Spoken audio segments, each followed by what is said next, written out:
Croeso I wers Adolygu O Ran gan Mhareru Topwood. Nawr mae'r wers hon yn canolbwyntio yn bennaf ar y papur arholiad a'r dechneg sydd ei hangen I ateb y cwestiynau yn y ffordd orau bosib. Felly newn ni gychwyn gyda'r fanyleb ei hunan. So mae gyda chi o ran y fanyleb, mae'n awr a hanner o bapur, a wedyn ni mae'n cyfri ar naill ai 15% neu 30% yn dibynnu ar bag ymhwyster I chi'n gwneud. Nawr, pwrpas yr uned ar y nofel yw dangos bod chi'n deall ac yn medru gwerthfawrogi cynnwys y nofel, themâu y nofel, plot y nofel, cymeriadau yn y nofel, arddull, bod chi hefyd yn gallu ymateb yn bersonol ac yn greadigol, ac ysgrifennu'n glir, mae safon eich iaith chi hefyd yn cael ei asesu. Nawr mae'r fanyleb fan hyn wedyn mewn mwy o fanylder, ac os fel chi'n gweld ar y tabl ar y dde, mae fe'n rhoi pethau mewn pwyntiau bwlet I chi ynglyn â beth sydd I hangen. Nawr, I ni'n mynd I fynd drwyddo'r 4 peth 'na ar wahân, a gweld beth sydd I angen I wneud. So, ni'n mynd I gychwyn efo cynnwys. Nawr, mae angen beiro a phapur arnoch chi I wneud y wers hon, achos dwi yn mynd I ofyn cwestiynau byr o bosib I chi yn ystod y wers. Nawr, ni'n mynd I ganolbwyntio'n gyntaf ar gynnwys. A fel welwch chi yn y bocs melyn, mae'n dweud dylai dysgwyr fod yn gallu adalu ffeithiau manwl am ddigwyddiadau a chymeriadau nofel. Felly mae angen I chi wybod y nofel yn dda o ran y cynnwys. Mae angen I chi wybod beth sy'n digwydd drwy gydol y nofel.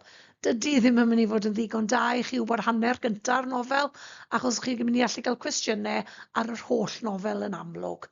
Nawr mae'r cwestiynau hyn yn gallu bod yn rhai cwestiynau un ateb, cwestiynau lle mae angen falle ateb o baragraff byr, cwestiynau aml ddewis, sef multiple choice, cwestiynau falle mae angen I chi y gysylltu pethau efo'i gilydd, a falle gewch chi gwestiwn rhoi digwyddiadau mewn trefn o ran plot y nofel. Nawr, felly, mae'n bwysig bod chi yn darllen y nofel fwy nag un waith, fel bod chi yn ei gwybod hi'n dda. So, ni'n mynd I gael nawr enghreifftiau o gwestiynau byr. Os chi'n gallu, sgwennwch yr atebion I lawr, os na, meddyliwch amdanyn nhw yn eich pen a gewch chi ateb nhw ar lafar. Felly, y cwestiynau byr sydd gyda ni. Cwestiwn cyntaf I chi, pwy sy'n byw drws nesaf fi Angharad? Yn ail, pwy dreisiodd TGAU? Be mae Angharad yn gweld sy'n debyg rhwng Myngu a Myfanwy? Ac yn olaf ar y sleid hon, enwch 2 gêm Angharad a'i ffrindiau'n chwarae yn ei pharti pen-blwydd. Chi'n cael aml ddewis fan hyn. So, Monopoly, Mr Blythe, Pêl-droed, Helfa drysor. A chi yn amlwg mae'r cwestiwn yn gofyn enwch 2 gêm. Dyma pan mae'n bwysig I ddarllen y cwestiwn yn ofalus.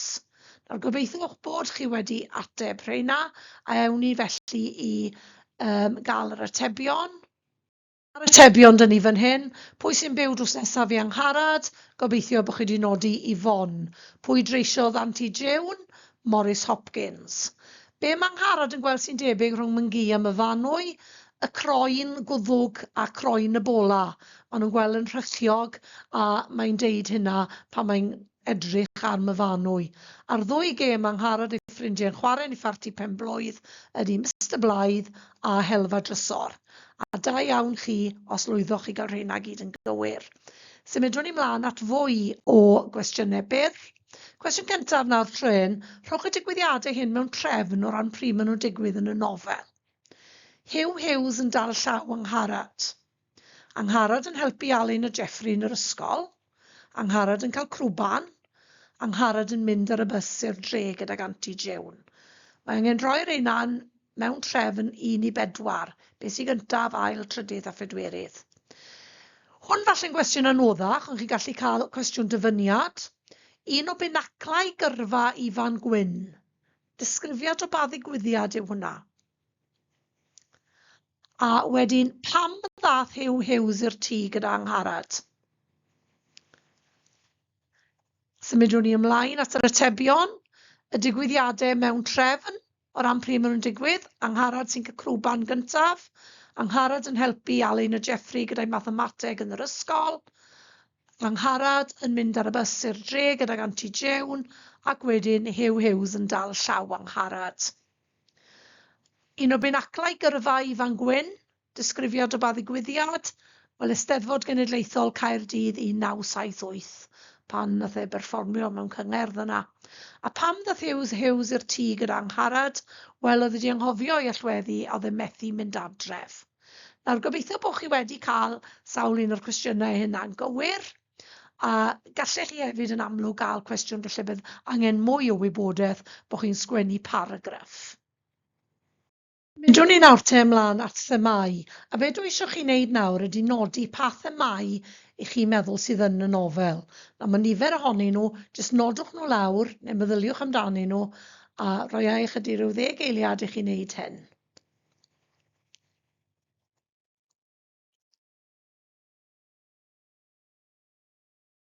Gobeithio felly bod pethau fel hyn lawr gyda chi. Marwolaeth, adnabod, colled, twyll, euogrwydd, perthyn, alcoholiaeth, taith, teulu. Nawr, mae'r unau i gyd yn themau, y bosib bod gynnwch chi rhai eraill hefyd. Yn bosib yn amlwg, felly gallwch chi gael cwestiwn ar thema neu themau. Sim sicrwydd o hyn. Ond os ych chi yn cael cwestiwn ar thema, peth gyntaf mae rhaid chi wneud yw meddwl am y thema. Enghraifft, dwedwch bod chi wedi cael cwestiwn fan hyn ar y thema y colled. Iawn? Na pa ddigwyddiadau yn y nofel sy'n cyfrannu at y thema honno? Chymod, ble ni'n gweld colled yn y nofel? Yn amlwg, peth cyntaf byddwch chi'n meddwl amdano yw'r pethau mae Angharad yn colli, beth mae Ifan Gwyn yn colli, beth mae Myngu yn colli, a mae angen i chi wybod felly y digwyddiadau a'r golygfeydd hyn ac yn gallu eu hadrodd nhw'n fanwl i nodi sut mae'r rhain yn dangos colled. Ac achos fel chi'n gallu gweld, dyma'r band marciau fan hyn, felly ymateb yn feirniadol i'r testun gan ddehongli a dadansoddi'n dreddgar. Mae rhaid ni drafod y thema sut dyn ni'n gweld colled, effaith y colled o bosib ar y cymeriadau yna. A dealltwriaeth lawn, cyfeiriadau bwriadol at y testun i gefnogi'r sylwadau chi. Dyna pam mae angen gwybod y nofel yn dda a'ch bod chi'n gallu cyfeirio yn fanwl at beth sy'n dangos y gwahanol themau. Ac wedyn mae'r band marciau yn mynd fan hyn, erbyn i chi gyrraedd band 3, dehongli y dadansoddi'n foddhaol. Fydwn ni ymlaen yn nawr at gymeriadau. Mae enwau 3 chymeriad ar y sgrin, sef Hughes, Ifan Gwyn a Geraint. Meddyliwch chi nawr am yn y 10 eiliad nesaf am fwy o gymeriadau a nodwch nhw lawr.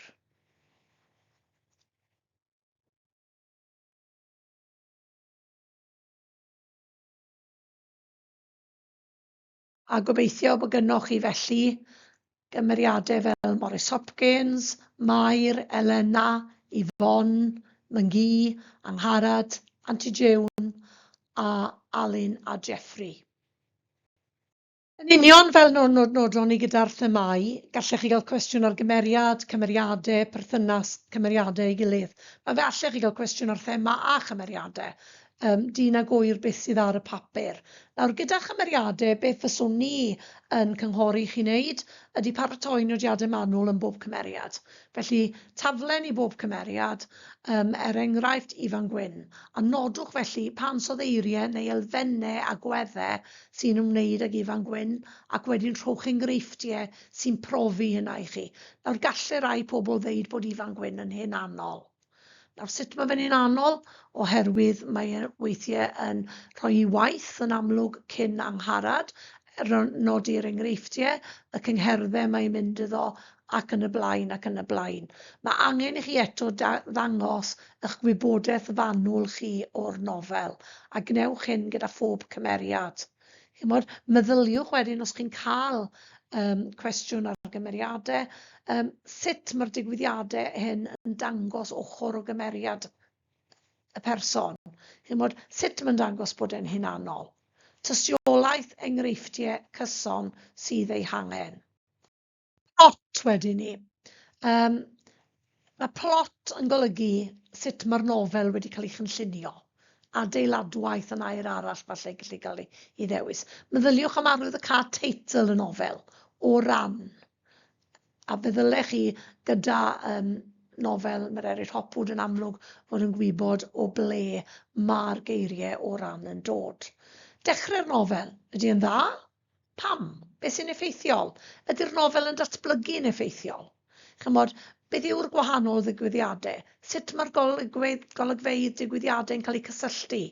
Ymarfer da i chi ysgrifennu o leiaf 10, gallwch chi sgwennu 20 digwyddiad i lawr, a wedi ni trwch nhw mewn trefn fel bod chi'n deall beth sy'n dod gyntaf, beth sy'n dod yn ail, beth sy'n dod yn drydydd. Wedyn, diwedd y nofel, ydy ni'n gorffen yn daclus, os tro. A fyddech chi'n hoffi gwybod mwy. A chi mae plot o ran yn un eitha amlwg, achos taith ydy hi. Mae'n daith angharad nôl o Lundain i Gaerdydd. A felly, ydych chi'n meddwl bod yr elfen hynna'n effeithiol, a wedyn mae'n gwau i gorffennol hi mewn wedyn i'r plot. Mater o farn yn aml iawn ydy sôn am plot. Symudwn ni mlaen nawr at arddull, adnabod a gwerthfawrogi arddull yr awdur, a mae disgwyl bod chi'n gallu dadansoddi crefft yr awdur i ddisgrifio. Gallwch chi gael cwestiynau byr, a gallwch chi gael cwestiwn a dyfyniad tipyn hirach. Dechreuwn ni fan hyn gyda'r cwestiwn byr. Merch fach, heb os hi oedd canwyll ei lygad. Nawr mae'r dyfyniad yn sôn am Ifan Gwyn. Nawr ffeindiwch beth yw'r nodwedd arddull yn fanna. Pa nodwedd arddull a welir yn y dyfyniad uchod. Esboniwch y nodwedd gan ddeud pam sut mae'n effeithiol. Nawr, angharad yn amlwg yw'r ferch fach, a hi oedd canwyll ei lygad. Nawr, pan ddath angharad atyn nhw, oedd Ifan Gwyn wrth ei fodd, a hi oedd canwyll ei lygad e. Canwyll, be mae hwnna'n awgrymu i chi? Dyle canwyll fod yn awgrymu golau, goleuni.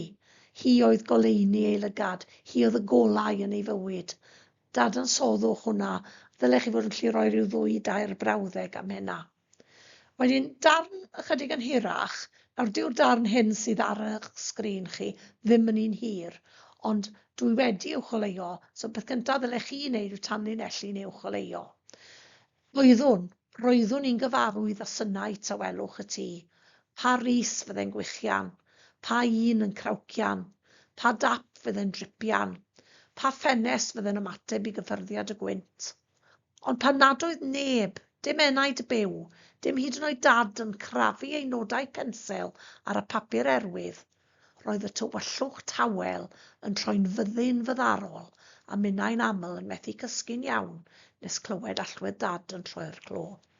Mae hwnna'n ddarn byr iawn, ond mae e'n creu awyrgylch. Mae'n creu awyrgylch o unigrwydd angharad. So mae'n rhaid chi feddwl pa mor effeithiol yw'r nodweddion arddull yma i greu awyrgylch. Sut fath o awyrgylch sydd yna. A nodwch lawr nawr beth yw'r nodweddion arddull hyn.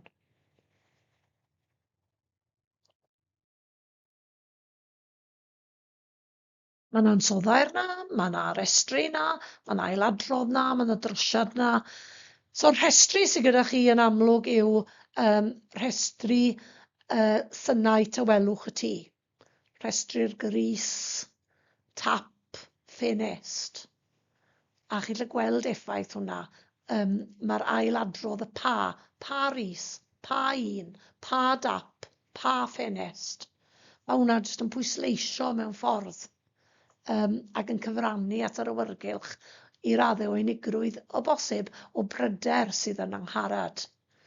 Ond pan nad oedd neb, dim enaid byw, dim hyd yn oed dad yn crafu nodau pensil. Eto mae dyn ni ailadrodd fanna. Mae crafu nodau pensil. Pa fath o sŵn mae hwnna'n neud? Gallai hwnna'n fod yn drosiad, neu gallai fe fod yn ferfenw. Roedd y tywyllwch tawel. A mae hwnna'n ddisgrifiad da iawn o dywyllwch. Ansoddair sydd fanna. A sut mae tywyllwch yn gallu bod yn dawel, ond mae'r eri topwd yn creu yr awyrgylch dda iawn yn fanna. A wedyn mae'r cyferbyniad â chi, mae'r tywyllwch tawel yn troi yn fyddin fyddarol. Trosiad hynod o effeithiol.